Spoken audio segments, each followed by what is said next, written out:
Good evening friends. Today we will have our fourth lecture of psychology. So in the last lecture we saw the emergence of psychology, from which perspectives it emerged.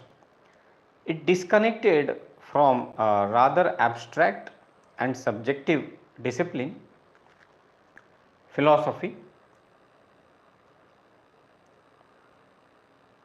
which was concerned about the study of mind, that too using the method of rationalism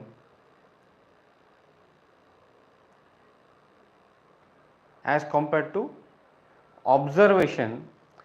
Earlier the focus of study was mind and the methods of study was rationalism by philosophy. Largely we can say that psychology was born out of two major forces or major disciplines, and these two disciplines were philosophy and physiology. So the real scientific experimental observational study of psychology emerged with infusion of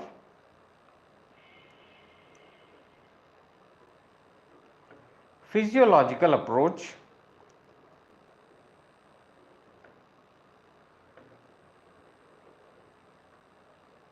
championed primarily by Fechner, who observed and cited the facts that the sensation, the physical nature of sensation, this is sensation, the physical nature of sensation and perception, how a human mind perceives it, are correlational with each other. As the intensity of light, sound and other stimuli in the environment changes, with the changing physical characteristics of the stimuli, the response also changes. So that means there is a need to study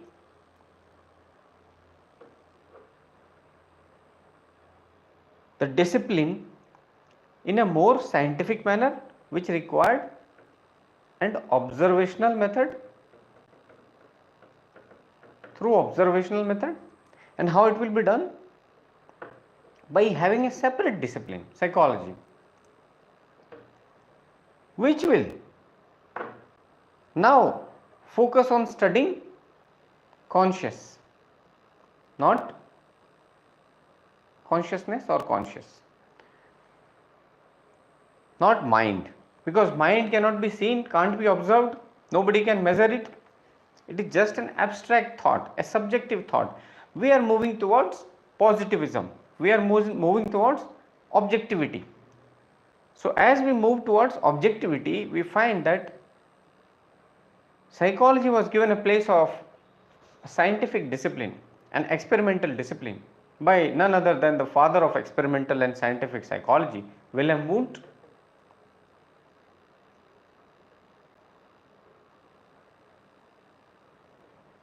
Wilhelm Wundt, along with his disciple, protege, student,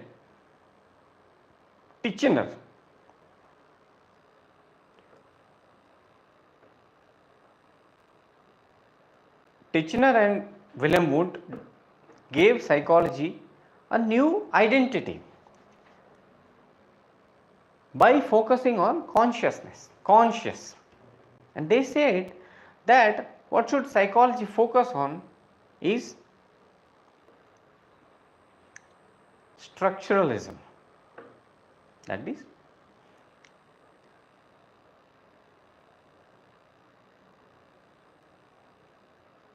the structure of conscious.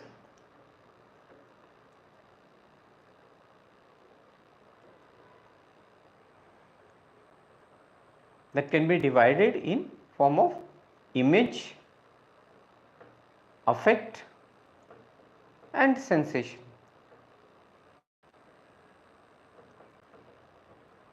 Image, affect and sensation.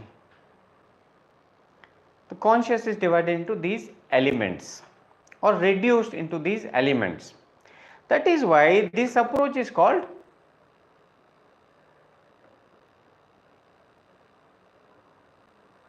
reductionist approach or elementalism, as compared to a molecular approach, which is this one.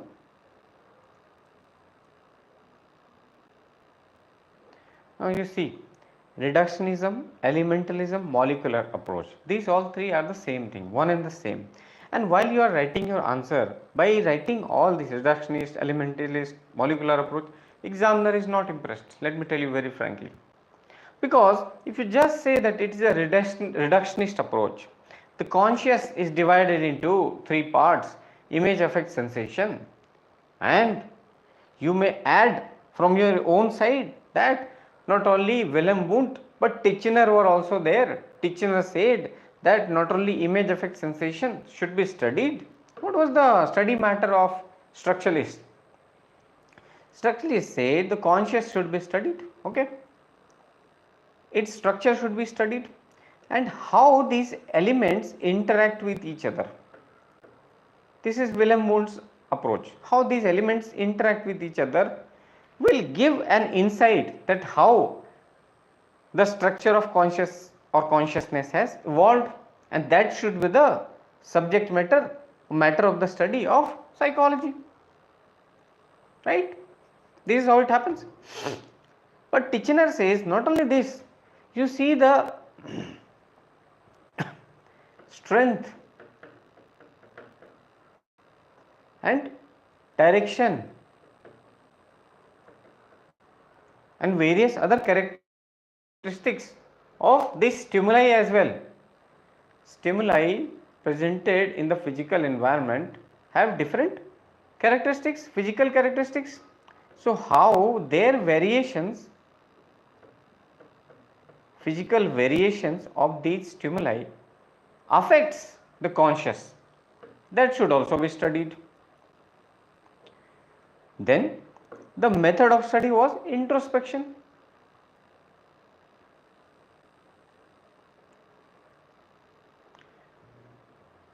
Formally trained individuals used to sit in lab conditions. See, for us it's not so scientific, but in that era when people were studying psychology through the prism of philosophy, it is quite scientific. An objective approach, experimental approach.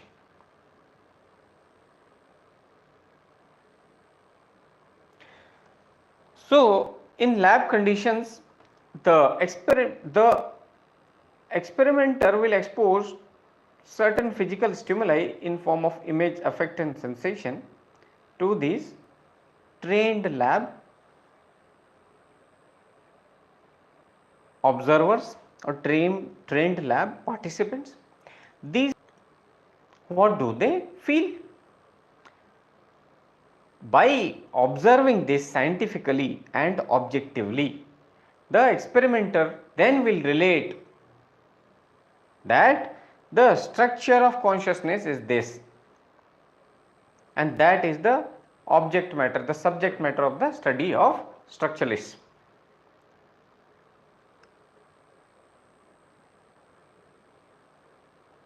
Structuralism failed to live by the standards of objective scientific approach. This ism or structuralism failed to fulfill the criteria of a scientific approach because it is not suitable to the definition which we have given to the psychology, that scientific study of human behavior and cognitive processes. Largely structuralism is focusing on mental process. which is internal. Nobody has seen. Method of study is introspection.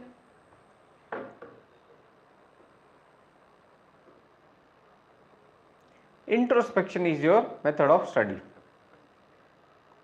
which again is not objective by any standard, cannot give us any measurement, largely focusing on internal process, mental processes. That is why structuralism was discontinued and a new era and a new perspective emerged, which countered structuralism tooth and nail. They said there is no point studying the structure of anything. Let us have a functional approach. Functionalism, that is, what is the purpose? And the thing is that they were quite influenced by Darwin. And the propounder of functionalism, William James, along with Darwin, says that, see, yes, the study matter has changed from mind to consciousness. That is okay, we will be studying that, but we won't be studying the structure of consciousness. We will study the conscious only. Consciousness will be studied, but one, it will not be studied in form of its structure but its function. That is, how the consciousness functions. What is its functions? What will be its output in order to adapt to the changing environment? They believe that environment is changing. Every now and then the environment is changing. So to adapt to that changing environment, it is necessary that consciousness serves some functions. And we should study consciousness with the approach to see its function, with the approach to see its utility, what utility it serves. Because see, they were influenced by Charles Darwin, who says survival of the fittest. Every living being adapts to its environment. Likewise, human beings, their consciousness also adapts to its environment, and we should study that only, how it is adapting to the changing environment. So you see, structuralism and functionalism both emerged as forces which tried to define psychology in a scientific manner. One thing, the scientific manner, they focused on lab study, because see, functionalism, what was the method of, like structuralism, structuralism has a method of introspection,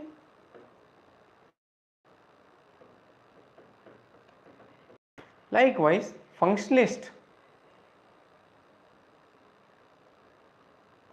also had an objective study,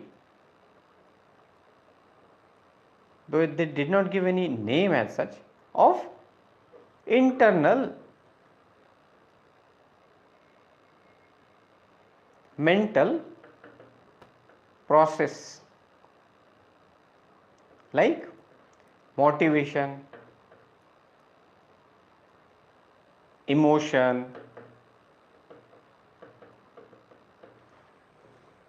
how these things function. Their focus was this, internal mental process, objective study of internal mental process. The introspection was also called a scientific and objective method according to their standards, not according to our standards of study, where we define scientific method as experimental method, because now we are quite near to the natural sciences discipline, because it's a quasi scientific if not unlike natural science, the scientific nature of psychology is quasi-scientific, not purely scientific, neither abstract. As we had drawn this, if this is the axis of natural sciences and this is the axis of abstract sciences, then psychology is very near to natural sciences and moving towards it with each passing day, with infusion of technologies like AI, psycho-cybernetics. This is moving towards natural sciences, although it is far from the standards of natural sciences. We have seen why, because of the scales and the subject matter of study. Human behavior, quite subjective, cannot be defined completely, cannot be observed directly, cannot be measured with ratio scales. There is no absolute zero. Now, with this fodder which I am giving you, you can definitely write 10 marker, 15 marker, even 20 marker. There is no need to go here and there. That's why I said elementalism, molecular approach, reductionism, just same thing repeated again and again. How is it going to be different? No, nothing. You have to say it was a reductionist approach, because we are comparing it to another approach which we will see later in our study of sensation, attention and perception. During the study of perception, as a chapter mentioned in our syllabus, both as part of study of UPSC syllabus as well as NET syllabus, perception, and which is a very important chapter. And I'll tell you one thing, we will finish this introduction chapter, then we will not jump into cognitive psychology. We don't have to be master of cognitive psychology, unlike few people who call themselves master of cognitive psychology. We don't have to master only cognitive psychology, we will master the complete syllabus of psychology, without offense to anybody. So we will see cognitive psychology after we finish our research methods. We will go by the syllabus itself. Cognitive psychology is such an interesting discipline. Within that we will see perception, where it will the role of gestaltist.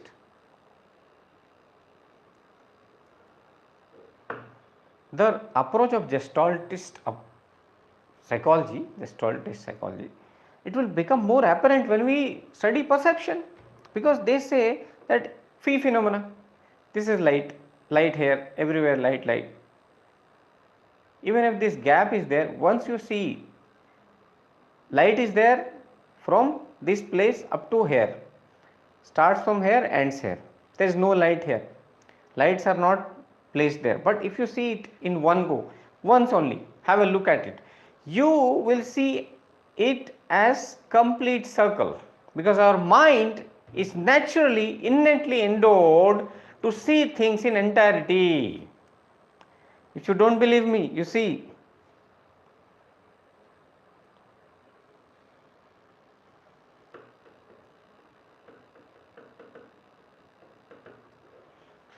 what's written here? Psychology. In one go you will read it as psychology. I have not deliberately kept O out of here, but if you read it in one go, your reaction will be with utmost honesty that it is psychology. Psychology. This is how you will read it. If someone writes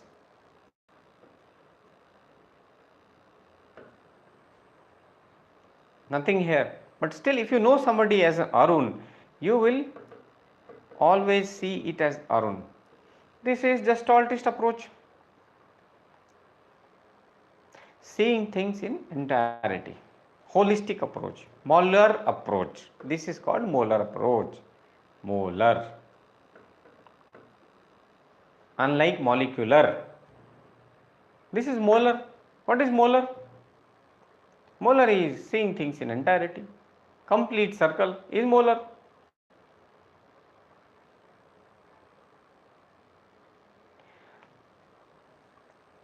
These things are connected to psychoanalytic approach also. We will see further. So,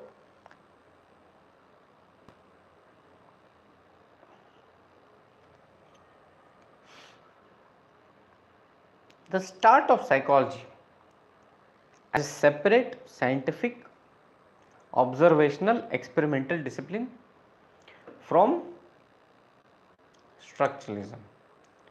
Then comes after some time functionalism, which gives it a different look. Study matter is same, conscious.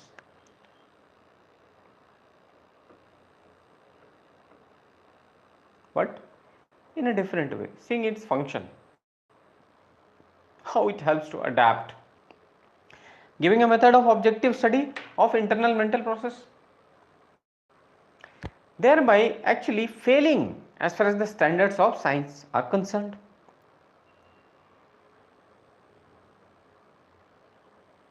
That is why a major force emerged, especially with the emergence of one of the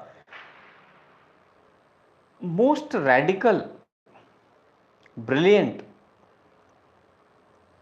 but bratish. There are some people who are very intelligent, but they are harsh in their approach. They are blunt in their approach. So Watson was that kind of a person who said that what nonsense are we doing? And believe me, these are the words of Watson. What nonsense are we studying? Have you seen internal mental process?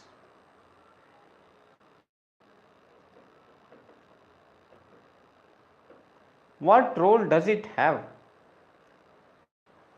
in our behavior? When our behavior is primarily determined by environmental stimuli. As a reaction to the environmental stimuli, we give a response, and that is what behavior is. And our focus should be to study that behavior which is observable, measurable, and measurable objectively. The study of psychology should concern itself to laboratory conditions.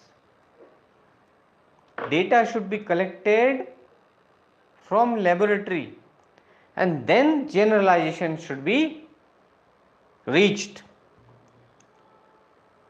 Reaching to the generalizations after collecting data from lab experiments. Experiments done under controlled conditions. Behaviorism emerged as a major force which completely sidelined the approach of structuralism and functionalism both. But let me tell you one thing, if functionalism had cared to hold its ground for a longer period, probably functionalism would have become a much bigger force than behaviorism. Because we'll see later that behaviorism was talking about crude lab based data which is so mechanical that it cannot match the reading of human behavior. Neglecting internal mental process was the biggest blunder done by behaviorists. Although behaviorists remained as a major force for quite a long time, quite a long period of time, and let me tell you, although after this, what happened? Psychoanalytic approach, because now came the champion of champions, Sigmund Freud. Some people, and I also believe to a large extent to this, adhere to this view that probably Sigmund Freud should be called the father of psychology. Though Wilhelm Wundt appeared earlier and he gave psychology a name of scientific discipline, but the impact Sigmund Freud had on the discipline of psychology is millennial in its approach. So emerged Sigmund Freud, the most brilliant person as far as psychology's discipline is concerned. Then comes the force of humanistic psychology. Humanistic. Psychoanalytic approach, P from psychoanalytic, humanistics. Then came a rather revolutionary approach, cognitive. Cognitive psychology is called the most revolutionary perspective which psychology has ever seen. Despite the emergence of psychoanalytic, humanistic and cognitive revolution, behaviorism still stood its ground. So powerful was its impact on the discipline of psychology, because it brought psychology much closer to science. This is what has been our endeavor throughout life. What we do, we try to control things, we try to control everything, control our environment, control our fate, control things happening to us through various methods of astrology and many other methods people use to control things. And this is the major blunder, the blunder we commit. Not major, the blunder itself is major. The blunder we commit is trying to control everything around us. This is the same blunder done by behaviorists, but it brought us closer to natural sciences, experimental based, lab based control conditions, internal mental processes which are quite subjective, covert, hidden in its nature, they were neglected. So psychology became much closer to natural sciences. And see, the theorization which comes out of the lab conditions, lab based observation in control conditions, that gives you a theory. Will it have a better universal appeal or not? Yes. So the theories of learning which emerged from behaviorism had much better universal appeal. And as we have seen in our study of psychology as a scientific discipline, that one of the grounds for psychology to be called scientific was universality. So that on that ground also psychology became much closer to natural sciences. Because of these things and because of its applicability, quite a wide applicability in theories of learning, behaviorism had huge impact as far as theories of learning are concerned. Then abnormal psychology, mental disorders, its understanding and therapies. So many therapies which were popular earlier, now we don't follow these therapies because now we believe more on holistic approach, using all the therapies and primarily using the humanistic therapies, cognitive and humanistic largely. Let the client, not the patient, it's not our patient, let the client treat himself or herself on her own. We are just supporting them. Not directive, non-directive. We are not directive. This is directive. This is what was asked by UPSC 2023 paper. Directive versus non-directive therapy. Now you tell me, my dear friends, if you are reading so much of content, lots of garbage which is given to you, will you have a better understanding, a bird's eye view which is required for you to understand that what is directive and what is non-directive? The answer is no. So the basic aspects, directive theories, behaviorist theories. Non-directive, you are not directing, non-directive. The therapist is not directing the client, not patient. We don't call them patient, they are client. Treat them as client. Let them treat themselves. Beck's cognitive therapy, what does it say? You should change your belief system. There is incongruence in your belief. Your understanding of yourself is not complete. Belief is not rational, irrational belief system. Because of that, you are suffering from disorder. Humanistic says you have not understood that you have the power to achieve your highest potentials. You are probably having a bad image of yourself.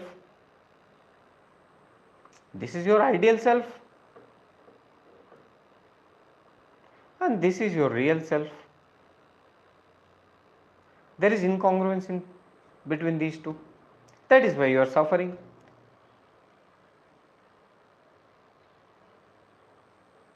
You understand? So despite these forces emerging in the arena of psychology, behaviorism still had a, see what behaviorism did. Behaviorism cut psychology from here. They said these are not part of psychology. This should not be the concerns of psychology. And they said that this should be the study part of psychology. Behaviorism still have relevance despite the fact that psychoanalytic approach, psychoanalytic approach, humanistic approach and cognitive revolution have endured psychology, have emerged, dawned upon the era of psychology. Despite that, behaviorism still holds ground.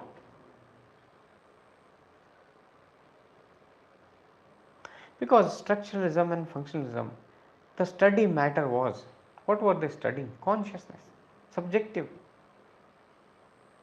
cannot be observed directly, cannot be measured objectively. The method of study, introspection in case of structuralism, and objective study of internal mental process in case of functionalism. Although structurally served a huge heuristic purpose, that is, because of structuralism as a major force against structuralism emerged so many perspectives. This is one.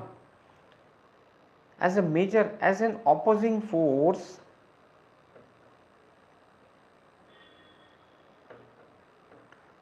to structuralism emerged so many perspectives.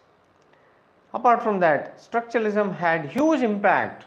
As we see psychoanalytic approach, they are also studying, we will see psychoanalytic approach, they are also studying the structure of not consciousness, unconscious. Psychoanalytic study says, perspective said, unconscious structure, uncon. The structure of unconscious should be the study matter.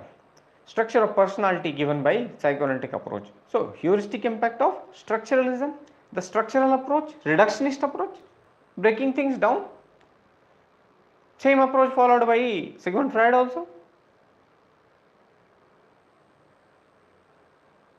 Structuralism had a huge impact on the discipline of psychology because structuralism pointed out to the fact that there are something called internal mental processes. I don't call it O, I don't call it I. Internal processes. Internal process. Internal mental process, which are of significant importance, was firstly pointed out by structuralists.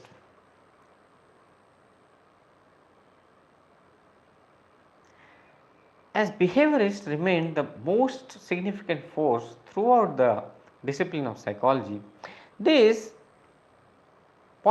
structuralism points out to the fact that the things which emerge later on, internal mental process, in perspectives of psychoanalytic, they also talk about internal mental process in form of unconscious determinants.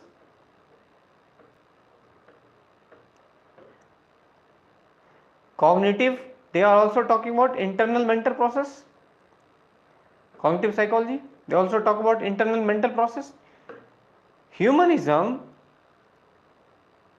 also points out to the fact that there is something called human will, free will. It cannot be based on determinism of SR psychology, that the stimulus in the environment shapes our response and nothing else. If this response is reinforced, if your response is rewarded, it will be strengthened. If it is not rewarded, it is not strengthened, it will be weakened. So we are behaving like an animal. These all were countered forcefully by structuralism before its emergence.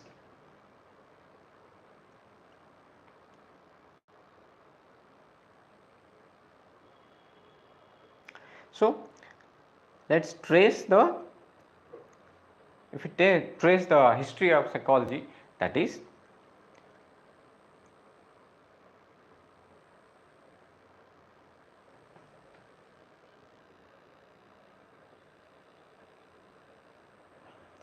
psychology emerged from structuralism. Then came functionalism. Then came behaviorism. Then came your psychoanalytic approach,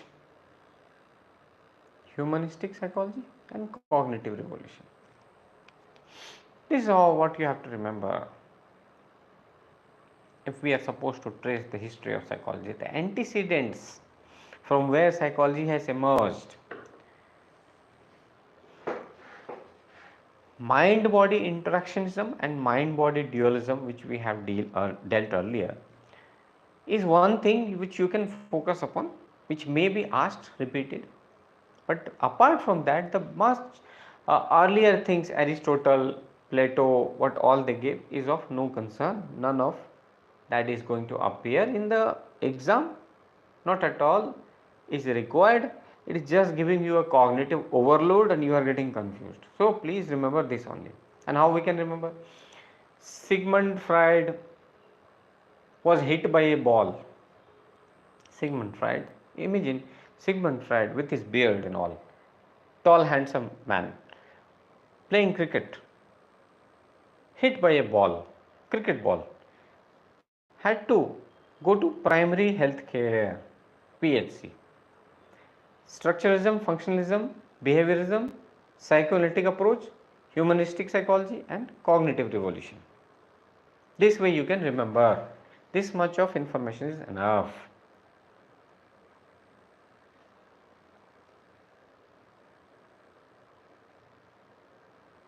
What can examiner ask for an intelligent question framing is, do you think functionalism has served any purpose, and do you think that functionalism has revisited psychology again? The answer is yes. The functionalism, what purpose functionalism served? Functionalism served a great purpose as far as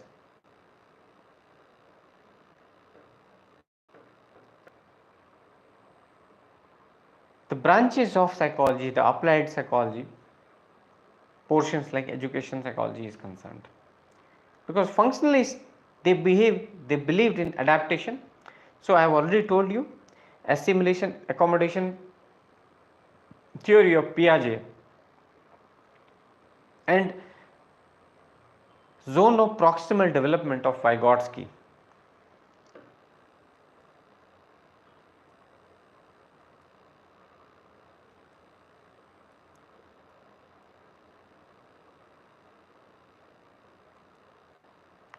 Given by Piaget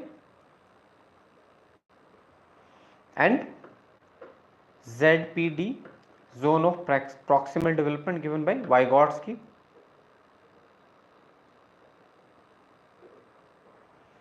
They all trace their development to the roots of functionalism. Education psychology.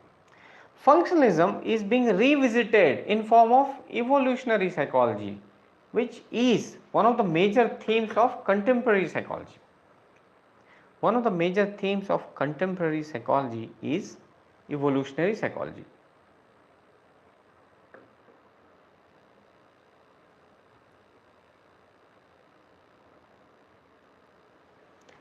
That traces back its roots to functionalist approach, the functionalism.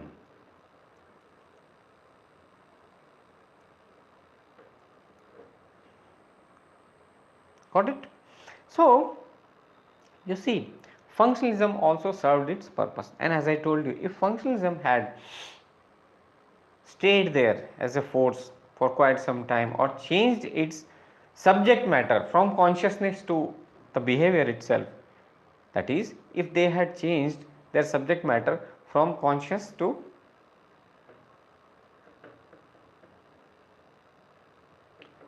behavior. So, what is the function of behavior, overt behavior which we can see, overt observable behavior? Then they would have been the major force in psychology. But then our Watson, brat, rather rash young guy, who said that no, these are not the disciplines these are not the things matter of concern for psychology. We should study something which should psychology concern with, that is observable behavior.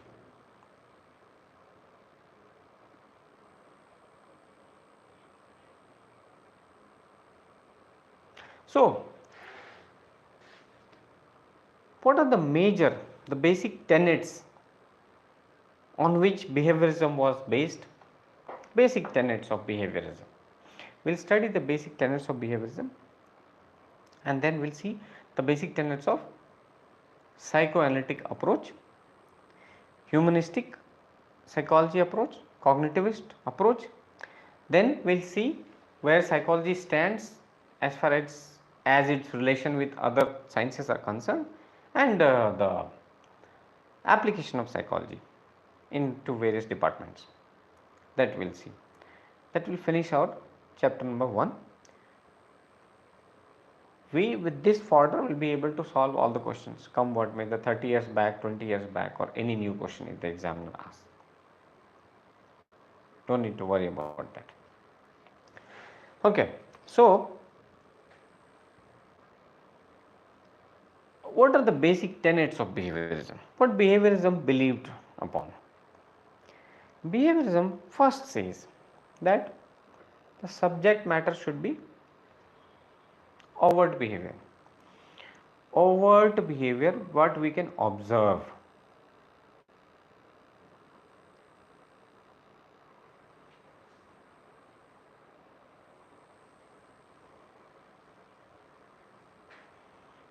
Should be our matter of study.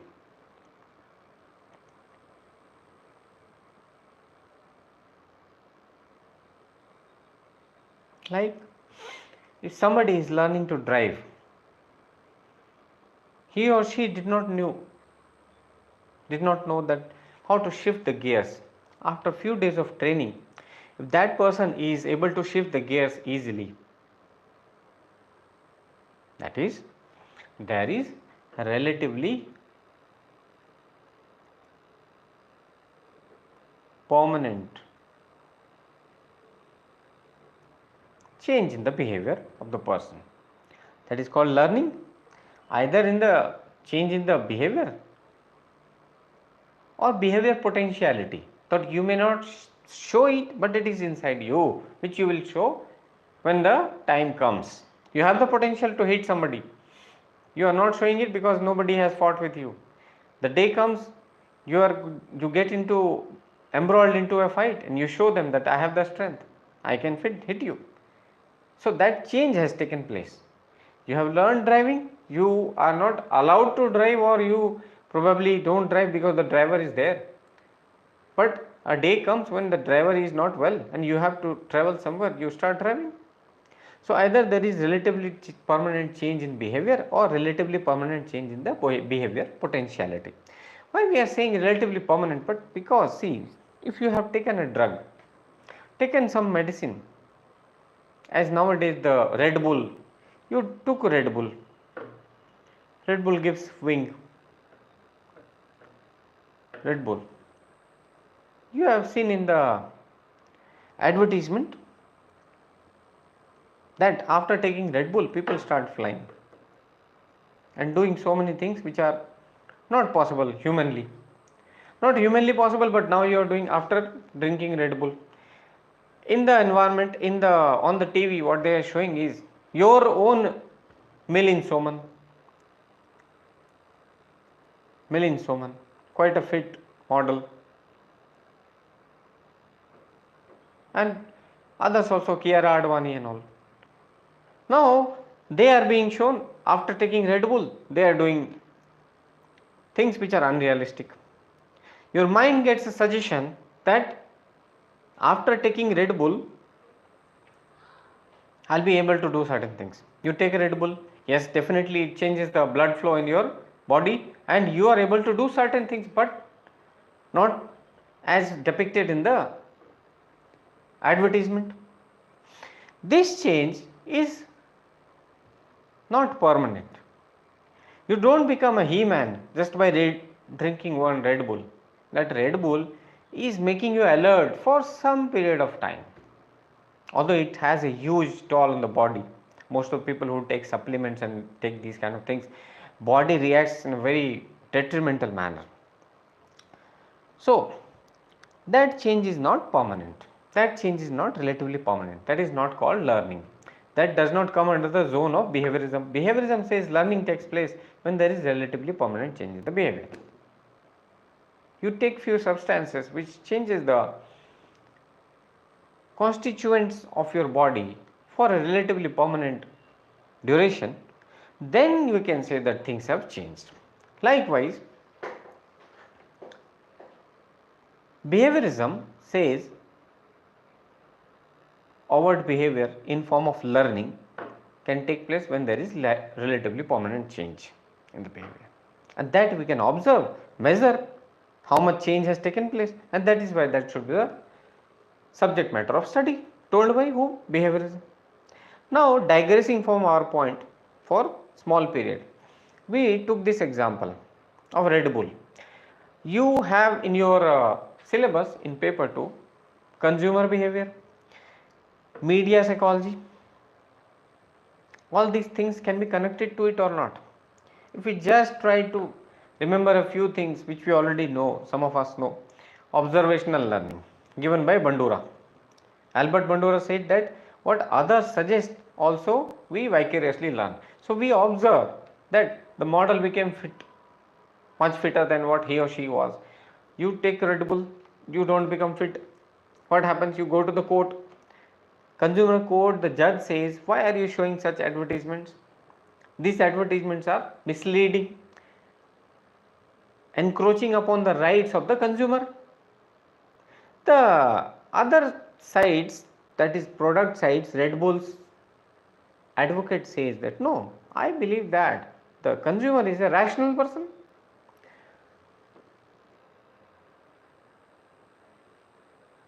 Consumer is a rational person. Consumer as rational. Rational choice maker. Consumer knows everything. We have shown the advertisement, but we understand the customer is intelligent. He knew that these things don't take place, or it may take place for a shorter version, shorter period of time. The consumer says no. I have the right to know each and everything, all the side effects. Why are you writing in small letters? That in small letters it would be written, it may be harmful, taking Red Bull may be harmful for you if you are suffering from these conditions. That is not written in bold letters.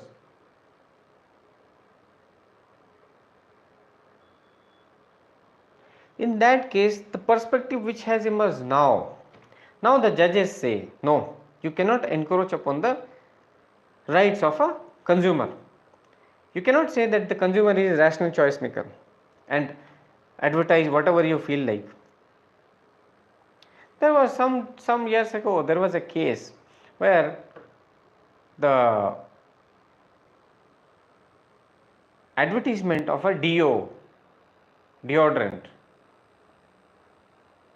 where it was showing that after spraying the deodorant on your body, all the beautiful ladies around will get attracted towards you. Now the guy sprayed it, leave aside beautiful ladies, some flies and mosquitoes got attracted towards him. He went to the court. The court said, although these things don't happen, but your advertisement should not also be suggestive like this. The court fined the deodorant company that you cannot show such things. These are young adults, they don't have that mature mind. They think that after spraying the deo, it will happen. You see, media suggestibility, media value and ethics of media, that is declining, that is shown here. People getting subconsciously persuaded here. Persuasion also comes here. Subconsciously you are getting persuaded because it is appealing to what? Your own instinctual behavior, instincts. Every young and some old also, guy or girl will have this in their mind that the opposite sex should get attracted towards them. So if the advertisement is like this, suggestive like this, it is encroaching upon their rights. These things can be written in the exam and you get marks because of these things. Practical example. Nothing great. If you give examples which are alien in nature, which few people know, which is much away from the practical things happening on the ground, examiner is not suggested, examiner is not persuaded. Anyway, so overt observable behavior, change in the behavior, that should be the subject matter. The behaviorists say the basic tenets of behaviorism. Second thing what behaviorists say is that even the most complex of behavior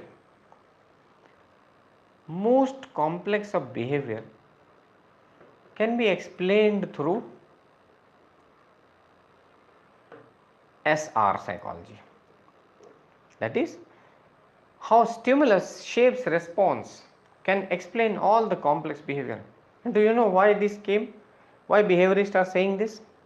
Because, my dear friends, structuralism and functionalism both failed to explain complex behaviors. The complex phenomena of consciousness could not be explained neither through structuralism nor through functionalism. Behaviorism claims that all the complex behavior can be explained through this. How? Later on we will study in the learning chapter shaping and chaining.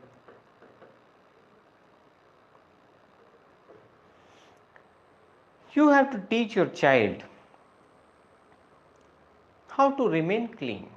You are teaching your child hygiene.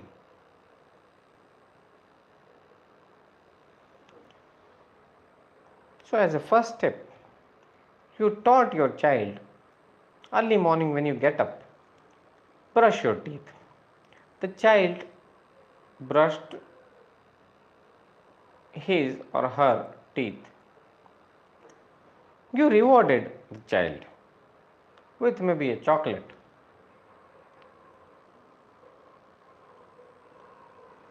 Child did another thing, started taking bath. Just after brushing the teeth, started taking bath. You saw that the child has learned after brushing teeth, now bathing also. One after the other, small steps towards a more complex behavior, remaining hygienic. These two are chained. Brushing teeth led to bathing. All connected together will lead to your complete behavior of hygiene. Shaping and chaining. Shaping one behavior, small behavior, chaining it to another small behavior, then the chains connecting with each other and giving you a complex behavior. Everything can be explained through SR psychology. This is their claim. Complex behavior can be explained. What are the other tenets? Other tenet is every theory, universal theory, should be reached. Universal theories of psychology should be reached only after collecting data from lab experiments. Lab experiments. Whatever we theorize that this is the theory of learning, classical conditioning or operant conditioning, that should be based on the lab study, experimental study, not observation. not any qualitative method. Qualitative method is interview, asking people, how are you? Do you suit the temperament of IAS? Everybody will say, yes, I can become the best IAS of this country. Observation, seeing the behavior, whether the person remains calm and cool in the interview room of UPSC or not. Then making a conclusion that yes, he or she can become a good IAS. Behaviorists say, what nonsense. This is qualitative method. We believe in quantitative method. Quantitative. What is the quantitative method? No observation, no interview, no case study. As soon as the person reaches Dholpur House, UPSC, immediately give him sodium pentothal, truth serum. Immediately inject truth serum into the person. Let him go through polygraph test.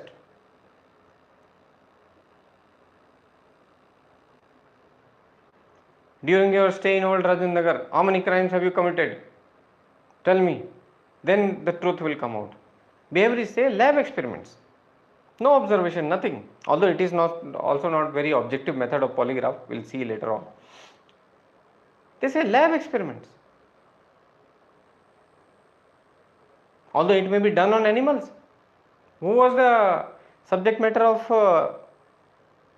Pavlov? Dog? Skinner? Rat?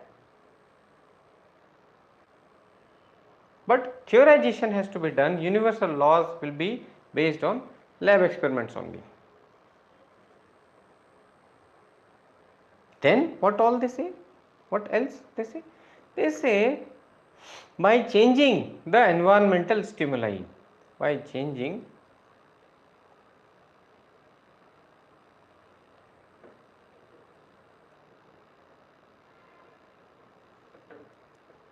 we can change the response, or we can change the behavior of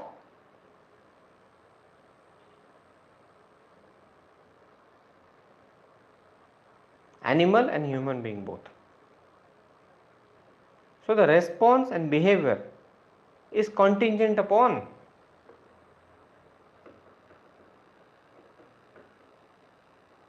response is shaped by stimuli, and later on we'll see that response is shaped by reinforcement.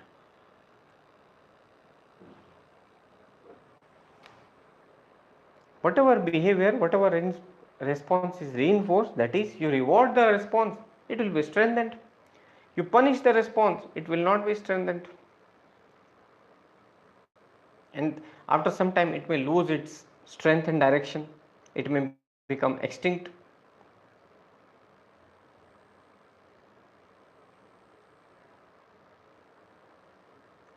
These are the basic tenets of behaviorism. And as I told you, behaviorism remained as a major force for the discipline of psychology for a very, very long period of time. Very long period of time.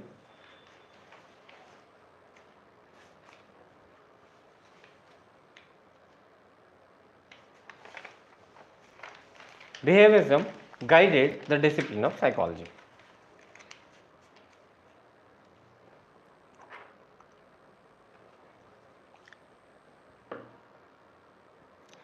One major cornerstone, which became later the point of contention, was they said that no role of internal mental process, whatever is observable, measurable, should be our focus of study. Now they were saying it, everybody was believing also, because behaviorism brought psychology very close to the natural sciences, and their principles were also very impactful and universal.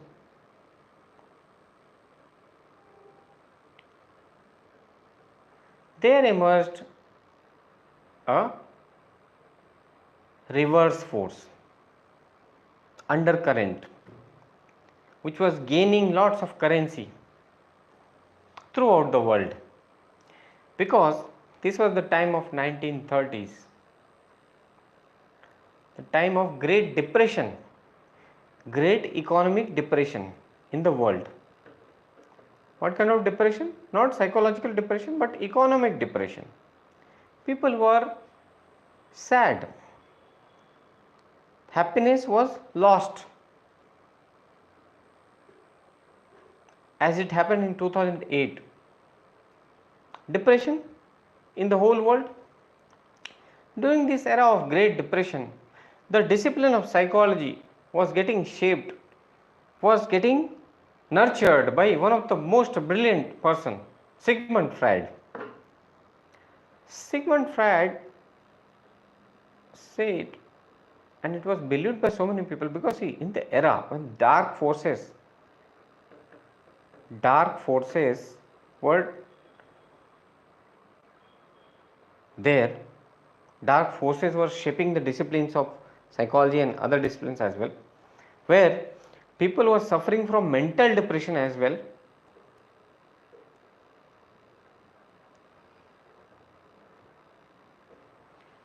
They are being guided by the force of religion, church. A person was treating people of this psychological abnormality, depression, with a method of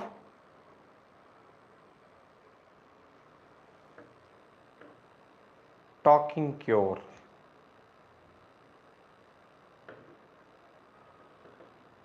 Anna O. Anna O was the name of the patient who was treated for her hysteria by Sigmund Freud. Sigmund Freud said that, see, if everything psychology observable are only the observable constructs, then why people are suffering from these things? Why are people, what can define the behaviors which he had studied? The Oedipus complex, that is the unconscious identification of a girl child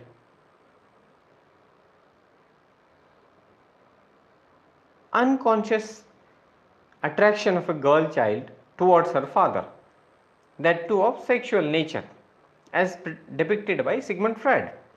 This Oedipus complex, the depression people were suffering from, which behaviorism was not able to define, neither able to treat, forced people to think that there is something which is lying beneath the surface. And Sigmund Freud rightly said that, yes, you are correct. This is not only the conscious behavior,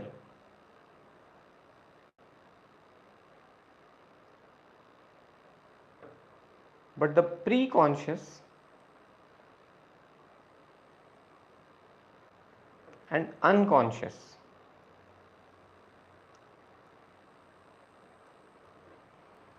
Which gives the complete picture of human mind. Human mind cannot be limited to this conscious, but pre-conscious and unconscious, which are the major part of our mental makeup, should be the subject matter of study. Now you see the great departure. Behavior is saying We are defined by the environment. Our responses are nothing but reaction to the stimulus of the environment. Whatever environment says, we do. One to one, like animal. We don't think anything, we don't process it.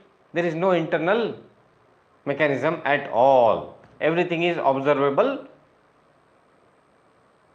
predictable, objective. Sigmund Freud and psychoanalytic approach says that no, the human mind is quite complex. And the conscious part which we can observe is just the tip of the iceberg.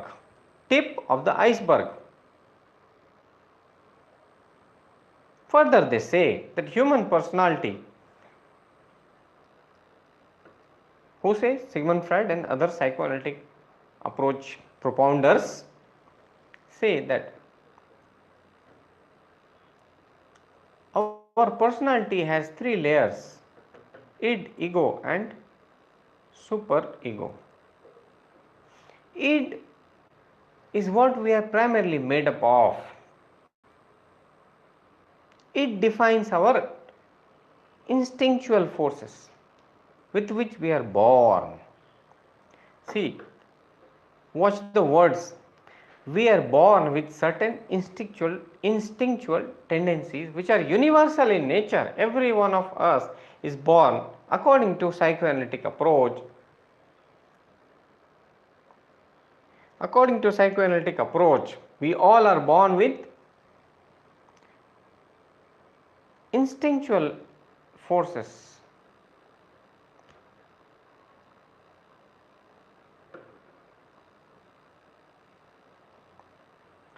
which are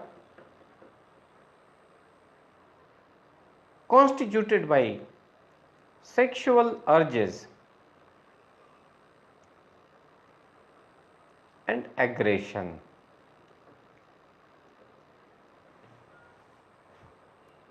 Id, which makes the major part of our personality, is made up of sexual urges and aggression. And this approach is called psychic determinism.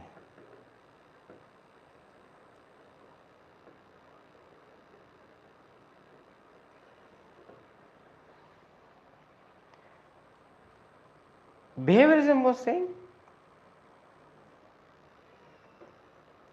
environmental determinism.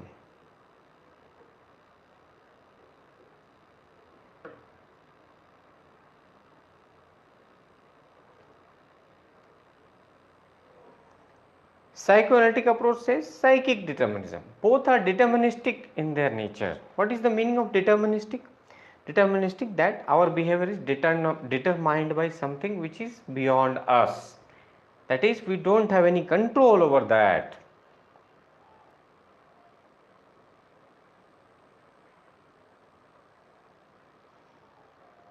Psychoanalytic theory perspective says id, we are made up of id. Ego is a filter between id forces, that is sex and aggression. We want to achieve gratification through sex and aggression.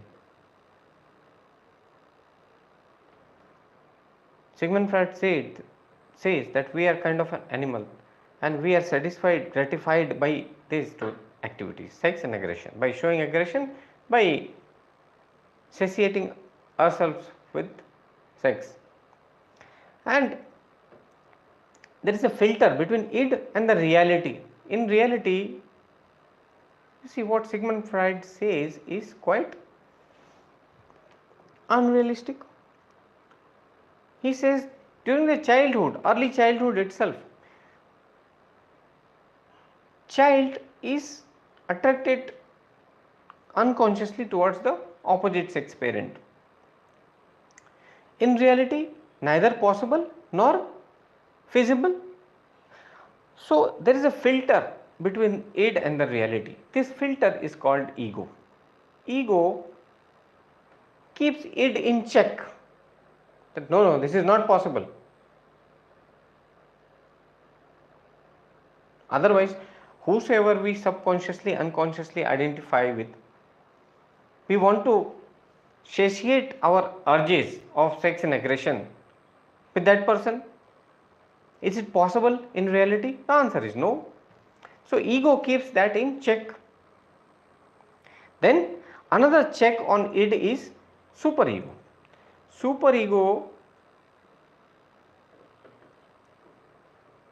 is a conglomeration, is sum total of all the moral values.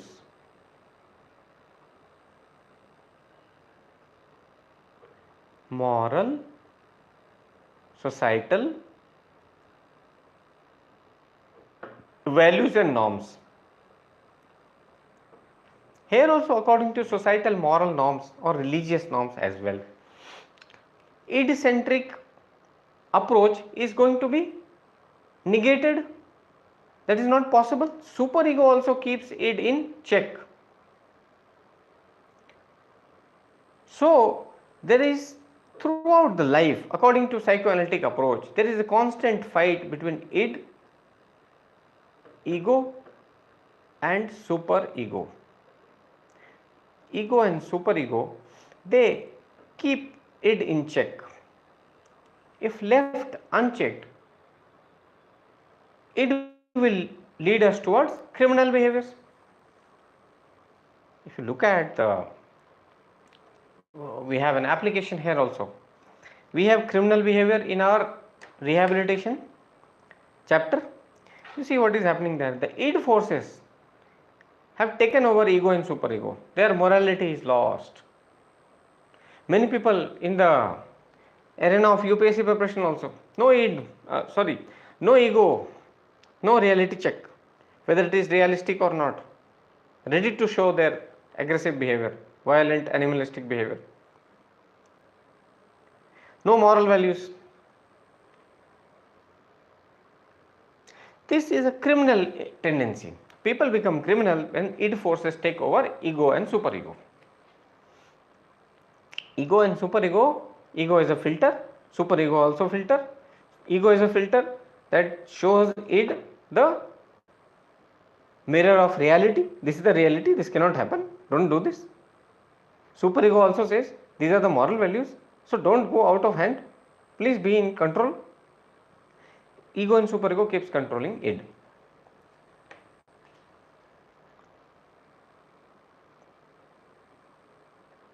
These are the constructs given by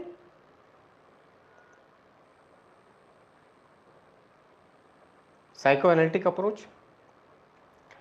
Psychoanalytic approach further says that that people travel through various stages.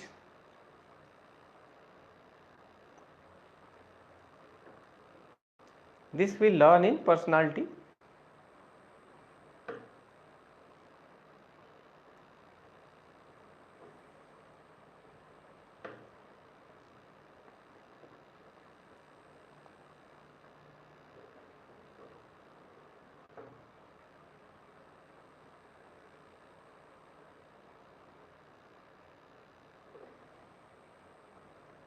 Oral, anal, phallic, latency, then genital.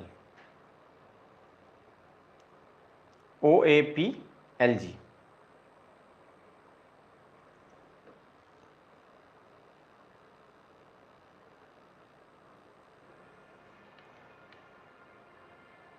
You can keep a mnemonic, memorize it through other method, but you must remember this. When you are going to depict, when you are going to depict it in the answer, it should not be wrong. Oral, anal, phallic, latency, genital. Through these stages, a personality develops from childhood till old age. And what happens in each stage? There is a conflict. And what is this conflict?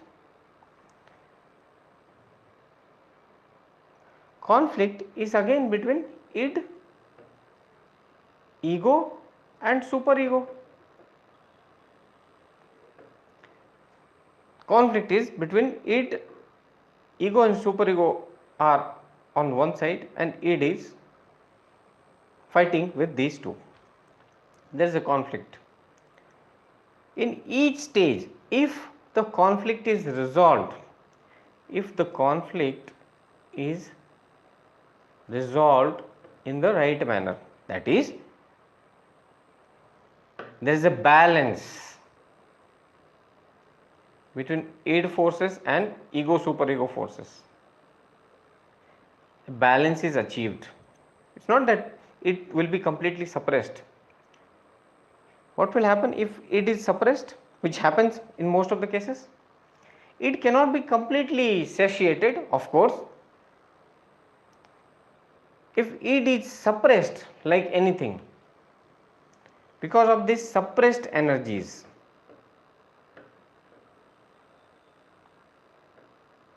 there is psychic fixation.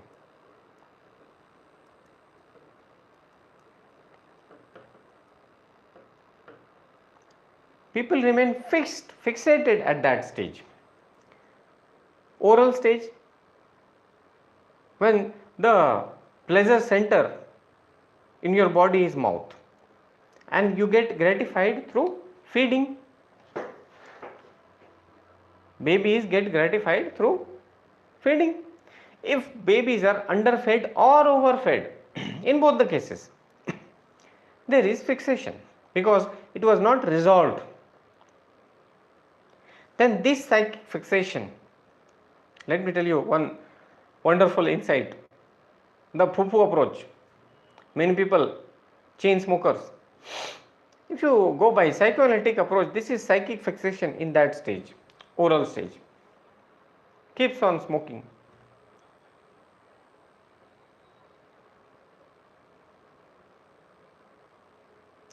This may lead to abnormal behavior. Psychic fixation at any of the stages will lead to abnormal behavior, disorders.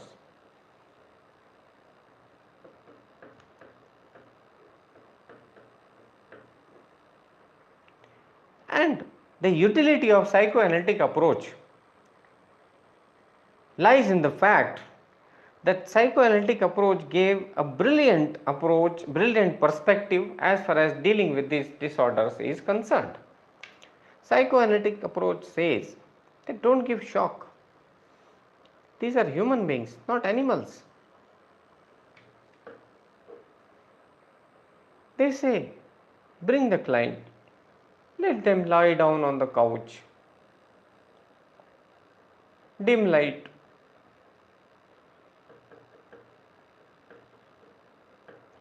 let them open up. Open up. About what? Their pent up feelings.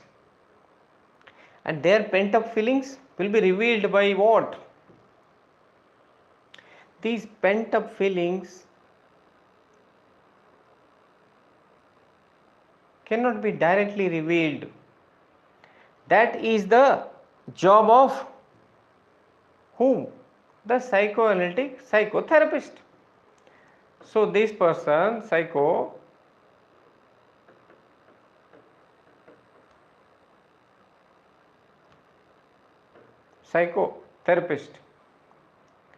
The psychotherapist, this person will interpret what?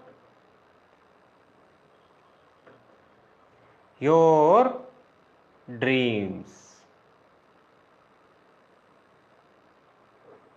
Dream analysis will be done through the method of free association.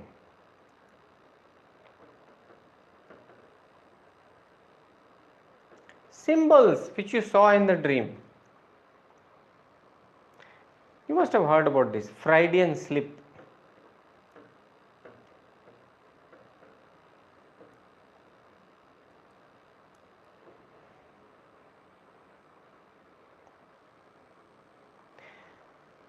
In one of the office, a clerk was going for a holiday.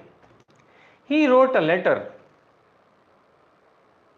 to his boss. Sir, I am going for an important family function. Please allow me leave. I am sending you my. He was trying to write this. What he wrote is rather unparliamentary to be used in the class. In place of this, he wrote a word which pronounces, which sounds similar to it, but is not worthy of being mentioned here. What was this person thinking about?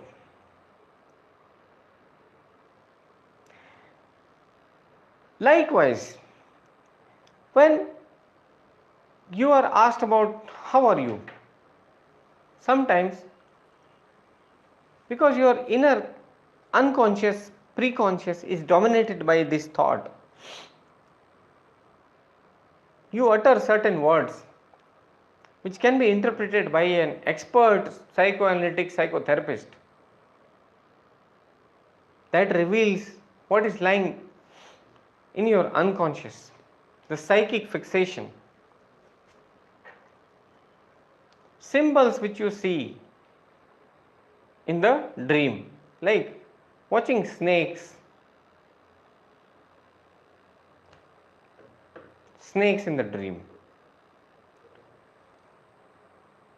or you see that you are running naked on the road in the dream, that shows you are fearful of something. There is some fear. You have guilt which you are unable to resolve. The psychoanalytic psychotherapist will do this dream analysis. Brilliant approach. Many of the problems solved through the release of what? Catharsis. Cathartic.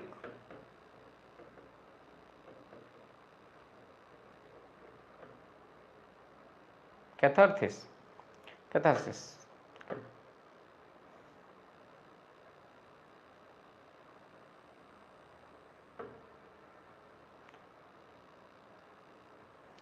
Catharsis.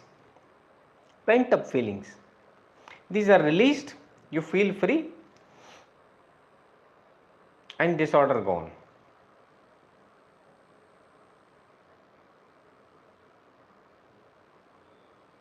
Throughout our life, we keep on doing this. The id is getting suppressed, our feelings are suppressed.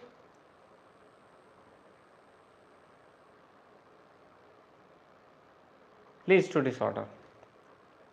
Here, what is happening, my dear friends? We are associating, collecting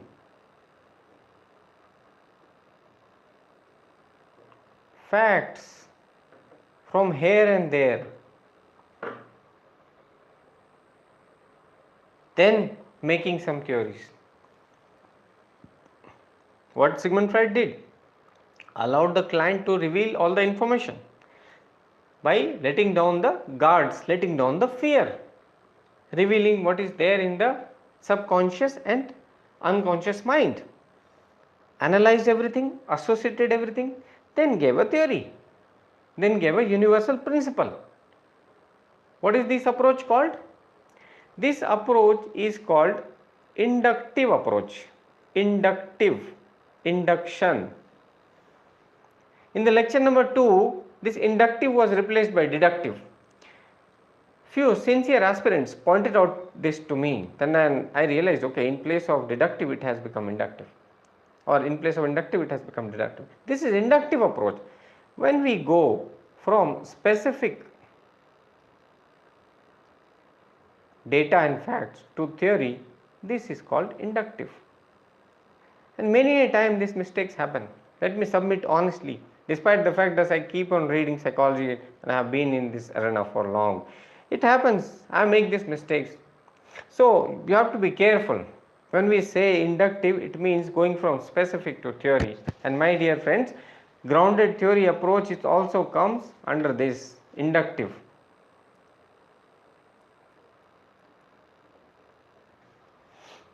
Induction. How does induction work? This is your induction stove. You put some pots here, the heat is transferred, it expands, the heat expands, this is the heat source, it expands. So from specific to general is called induction, and deductive approach is, deductive is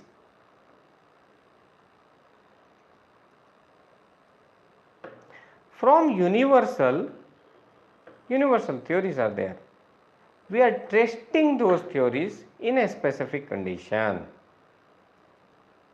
testing the validity of these theories in a specific condition, that is called deductive approach. Grounded theory is not deductive, it is inductive. Sigmund Freud's approach, psychoanalytic theory, is not deductive, it is inductive.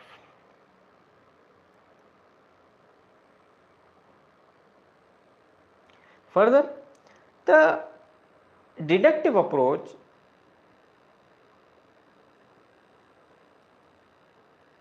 is quite rigid and it's quantitative, largely it is quantitative in its approach. They believe in the experimental lab based study or data based statistics, stats is their approach. Rigidity, they are not flexible. But if you look at inductive approach, it is flexible, it is qualitative. What is qualitative? Like interview, questionnaire, observation. This is the method of induction, inductive approach.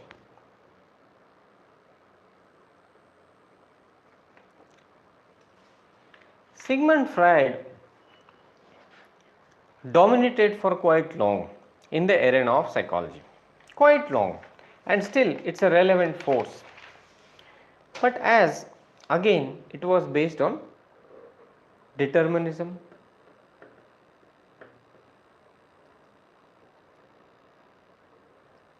negative nature of human being,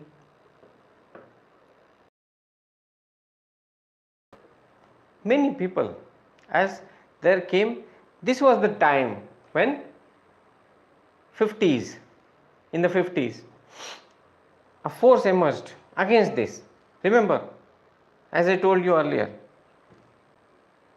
जो शख्स यहाँ पे, इससे पहले जो शख्स यहाँ पे तख्ते नशी था, उसको भी अपने खुदा होने का उतना ही यकीन था.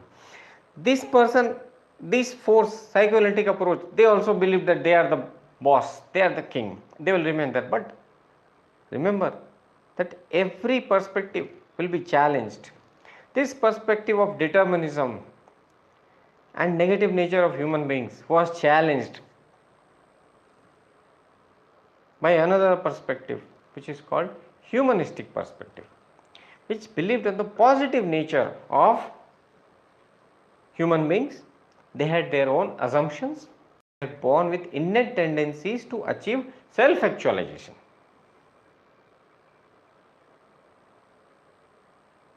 What is self-actualization? खुद और खुदा, बस और कोई नहीं. You are away from the common people's hurry and strife.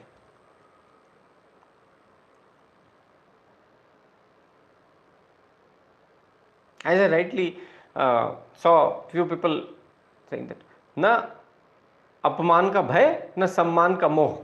These are the people who are actualized people, actualizing tendencies.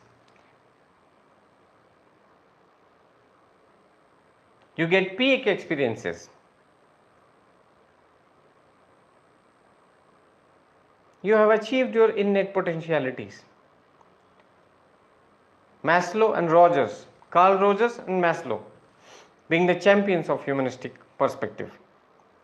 That we will see in next class. Humanistic psychology, cognitive psychology, few parts which are left in the chapter number 1. Then we will move to research methods, because we will not leave research methods for some other purpose, for some other person to come and teach. Not that required, because see, that's also not a rocket science. It will be dealt quite smoothly and easily. You will also enjoy. You will enjoy mathematics, believe me. I'll tell you how. Then we will move to the cognitive department of psychology: learning, memory, thinking, problem solving, intelligence, aptitude, language, communication. Then, having understood the major determinants of psychology, we will move to the application part of psychology, which is called, my dear friends, social psychology: attitudes, value. In between, we will bring sensation, attention and perception while we are dealing with the cognitive aspects of psychology. Then, contemporary approach of psychology, the infusion of scientific methods into psychology as they are in the recent trends. And while doing these chapters, we will keep applying the psychology which is required for paper 2. We will bring that paper 2 aspects also along with our paper 1 class, and it will be smooth, simple and fun to learn.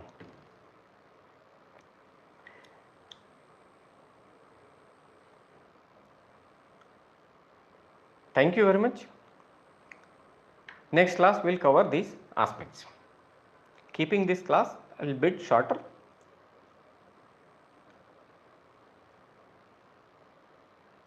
Tomorrow we will start